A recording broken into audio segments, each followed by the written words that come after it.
Hola, hola, ya estamos aquí para una nueva reseña del libro SPQR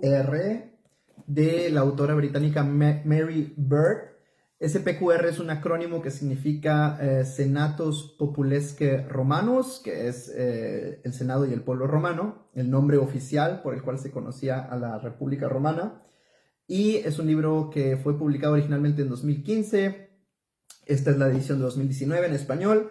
y tiene más o menos 600 páginas de tamaño. La autora es una historiadora, arqueóloga británica que, por cierto, tiene muy buenos documentales en internet. Pueden encontrarlos en YouTube. Yo me aventé uno de Calígula que estuvo muy bien y puedo recomendarla. Para comentar también que este tema, el tema de Roma, es uno de mis temas favoritos. Me encanta la historia clásica y más la que tiene que ver con Roma y sobre todo la República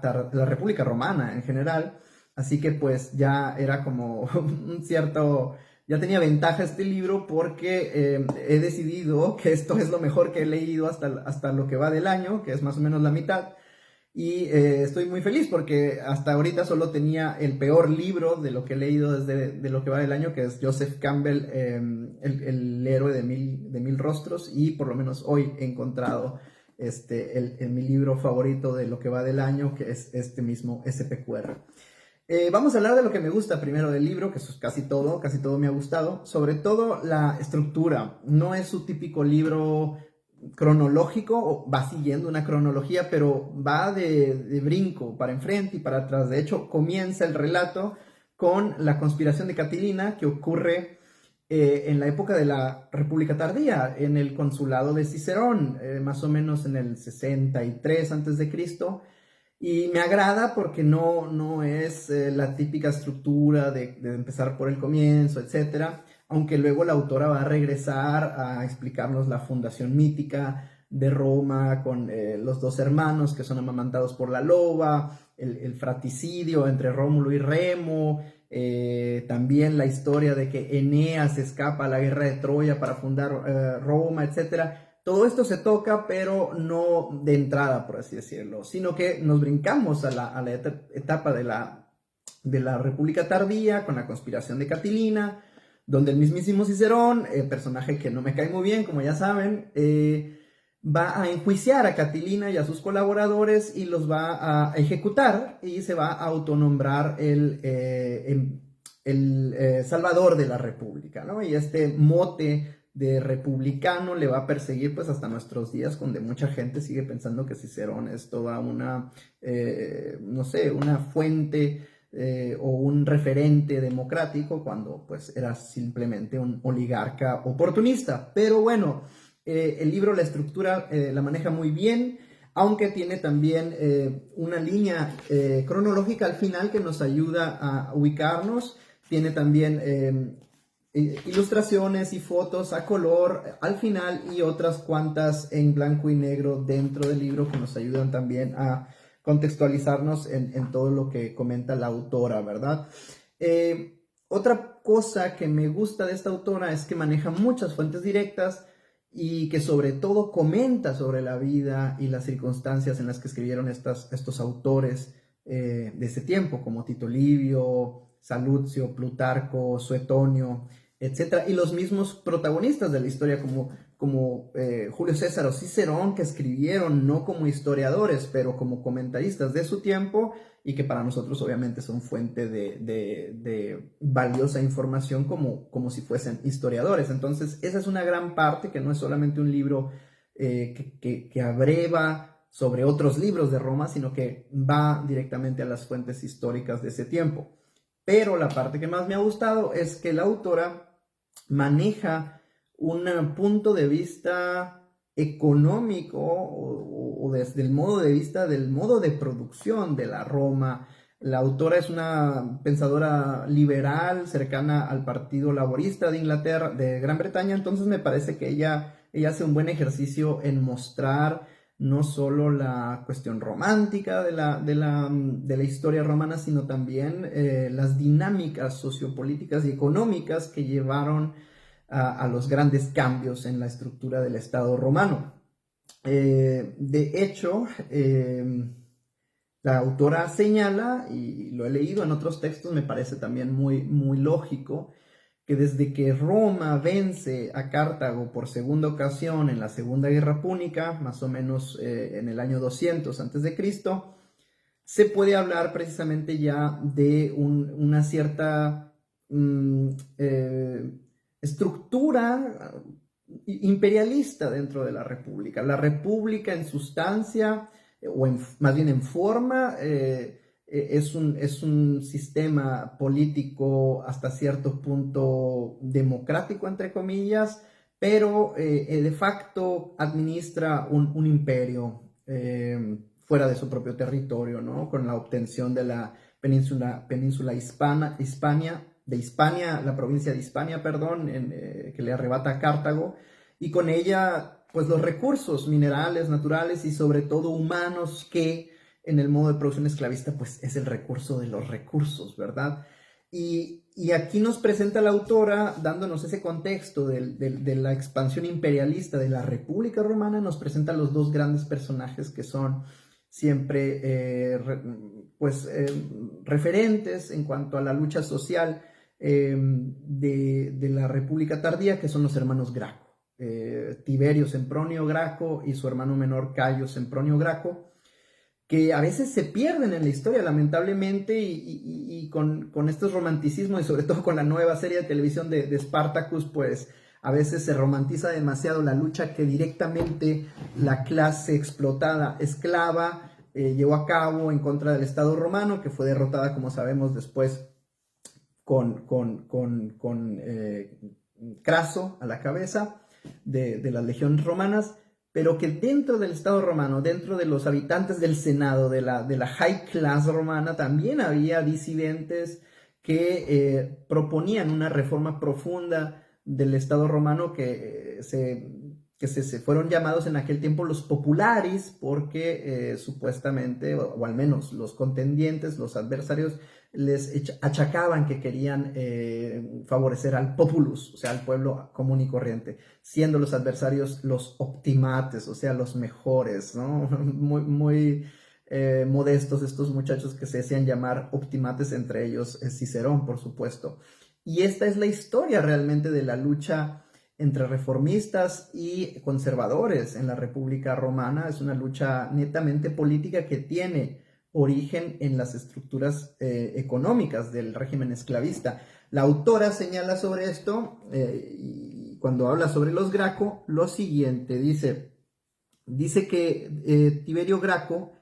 mientras atravesaba Etruria, una región de la península itálica, quedó impactado por el estado de la campiña, porque las tierras eran cultivadas y los rebaños atendidos por esclavos extranjeros en propiedades a escala industrial. Los pequeños campesinos, la tradicional columna vertebral de la agricultura itálica, habían desaparecido. Y comenta, citando a Tiberio, que decía Tiberio: les llaman dueños del universo, pero no tienen ni un pedazo de tierra propia. Aquí la autora nos comenta pues cómo es este viejo esquema que se mantiene hasta nuestros días de utilizar a la República, utilizar al Estado, al bien público, el gasto público, los bienes del Estado, el erario, para ahora sí que enriquecer a la empresa privada, ¿no? El legionario romano, ciudadano romano, conscripto, iba, luchaba en el extranjero, ganaba o esclavizaba individuos, robaba recursos naturales que traían a Roma. De estos recursos eran apoderados, la clase aristócrata se apoderaba de ellos, y al mismo tiempo le robaba las tierras cultivables a estos soldados que en realidad eran campesinos que habían sido conscriptos, ¿no? O sea, era el clásico esquema de cómo apropiarse de los recursos públicos para ponerlas en manos privadas, y esto es lo que señala la autora en ese pasaje sobre los hermanos Graco, ¿verdad? Otro de los asuntos que son muy interesantes es el combate que se hizo a los hermanos Graco y a sus políticas populares por parte de la élite aristócrata que hacía ya desde ese tiempo argumentos ad hominem, o sea, en contra del individuo y no debatía realmente el fondo de las políticas. Dice Mary Bird, algunos conservadores de la época y desde entonces afirman que lejos de estar genuinamente implicado en la causa de los pobres, Tiberio Graco estaba movido por un resentimiento contra el Senado, que se había negado de forma humillante a ratificar un tratado de él, que se había negado de forma humillante a ratificar un tratado que él había negociado cuando servía en Hispania. O sea, un argumento que ataca la moral del individuo, en este caso Tiberio Graco, y lo mismo hacían con César, decían que se quería enriquecer por sí mismo, etc. Y no realmente debatían la política que presentaba tanto los hermanos Graco como César, que era una política popular de la condonación de deudas, de reparto agrario, de formación de colonias militares, etc. Y lo que es relevante es que hasta en nuestros días se hacen los mismos tipos de argumento ad hominem, aunque ahora salpicados con este pseudo psicoanálisis, ¿no? En donde a los revolucionarios se les achacan intenciones más bien motivadas por traumas de la niñez, como a Lenin, ¿no? Se decía que odiaba al zar porque el zar había ejecutado a su hermano, cuando el hermano había sido activista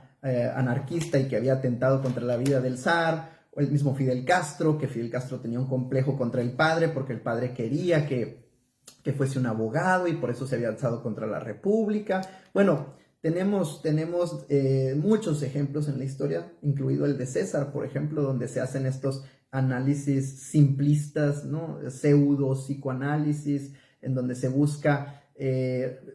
minimizar la carga socioeconómica, sobre todo de la lucha de clases, tanto en la antigüedad como hoy, y reducirla al capricho y trauma de algún revolucionario, ¿no? Algo que es completamente absurdo, pero pues podemos ver cómo es que nosotros existía ya este argumento de este tipo. También teniendo que volver un poquito a César y a la simplificación, es donde sí tendría que hacer la única crítica que tengo, creo, al libro, y es que en la parte en la que les comento de los hermanos Graco, de César y de la lucha entre populares y optimates, la autora ha omitido a un personaje clave que es Cayo Mario. Cayo Mario fue el segundo fundador o el refundador de la República, hizo las reformas necesarias en el plano militar para que las legiones romanas fueran tan exitosas, y fue un popular, además de que fue tío de César, y es por eso que César sigue la tradición popular. Inclusive el enemigo acérrimo de Cayo Mario, Sila, va a proscribir a César, lo va a poner en sus listas negras, donde César pues estaba casi condenado a muerte y César tiene que huir durante la dictadura de Sila, que dicho sea de paso, en mi opinión es el primer gobernante fascista de la historia, al menos Sila. Así que ese es un punto, digamos, flaco de la historia de Mary Shelley, Mary Shelley es la autora de Frankenstein, me refiero a Mary Bird. De Mary Bird, que no menciona o no toca el tema de Cayo Mario como debería. Es un personaje muy importante en la historia de Roma. Salvo ese punto, me parece que está genial. Y la autora termina el libro con la extensión de la ciudadanía universal romana con el emperador Carcalla, que me parece que es un buen punto para cerrar la historia, en donde terminan todas esas disputas por la obtención de la igualdad jurídica de un sistema complejo de derecho romano que tenía ciudadanía y otras formas de relacionar el Estado con el individuo. Así que es un libro genial si queremos un libro que hable en general de la historia de Roma, pero debo recomendarles otros dos libros que me parecen geniales también y mucho más profundos en el tema de César. Uno es el de Luciano Canfora, un historiador y filósofo italiano que escribió este libro Julio César, un dictador democrático, que nos señala pues y que contradice la versión de ese César dictador ávido de poder y que nos presenta al líder popular carismático que proyectaba una tendencia dentro del pueblo romano de reformar, de popularizar la política, y es asesinado por esta cuestión en la conspiración que sabemos termina con su vida en el piso del Senado, acuchillado por Bruto y Casio y todos estos traidores, y desmonta pues la romantización que hizo Shakespeare después en su drama teatral de Julio César. Y el otro libro que es un obligado es el libro del comunista estadounidense Michael Parenti, El asesinato de Julio César, que nos pinta pues por completo la lucha de clases en el Estado romano de esa época, y abreva todavía más y profundiza entre la dicotomía entre populares y optimates y la diferencia que había entre las posturas políticas de estas dos corrientes que si la traslapamos a nuestra actualidad pudiéramos pues quizá equipararlas con la derecha política y la izquierda política en nuestros días, guardando todas las diferencias obviamente y sin caer en anacronismos que no se pueden obviamente traslapar así tan sencillamente, ¿no? Estoy trabajando de hecho en un escrito sobre el asesinato de Julio César como el primer magnicidio de la historia por parte de la derecha política. Esperemos que esté pronto listo y que podamos comentarlo aquí. Y estoy por terminar los 7 ensayos sobre la realidad peruana, y tengo pendiente la nueva reseña de un libro que ya leí también hace un poco de tiempo, que es mi primer libro de Stephen King. Así es, yo tan fan que soy del terror, no había leído yo un libro de Stephen King, aunque he visto varias películas, adaptaciones de sus historias, pero acabo de terminar El cementerio maldito, o cementerio de animales, como se llama originalmente, y lo estaré comentando en brevedad. Así que les dejaré los links aquí para estos dos libros, de El asesinato de Julio César y Julio César el dictador democrático. Y bueno, les recomiendo SPQR. Saludos y hasta pronto.